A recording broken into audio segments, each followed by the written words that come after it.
አሜን። በስመ አብ ወወልድ ወመንፈስ ቅዱስ አሐዱ አምላክ አሜን። ክቡር አባታችን የወንጌሉ ገበሬ የሰላሙ አምባሳደር ሊቀ ካህናት ጌታቸው ዶሜ የቤተ ክርስቲያናችን ዋና አስተዳዳሪ፣ ክቡር መምህራችን ሊቀ ኅሩያን አየነው የቤተ አባቶች ካህናት፣ ወንድሞች ዲያቆናት፣ በዚህ ቅዱስ ቦታ ቅዱስ ገብርኤልን እናታችን ቅድስት አርሴማን የቃል ኪዳኑን ታቦታት ለማስገባት የመጣችሁ ለማክበር የመጣችሁ ሁላችሁም መምህራን እንደምን ዋላችሁ?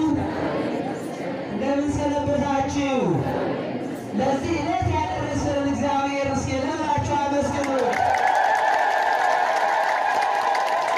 እንግዲህ ዝማሬውን ስንዘምር እልል ስንል እግዚአብሔርን ጠብቆን ለዚህ ሰዓት አደረሰናል።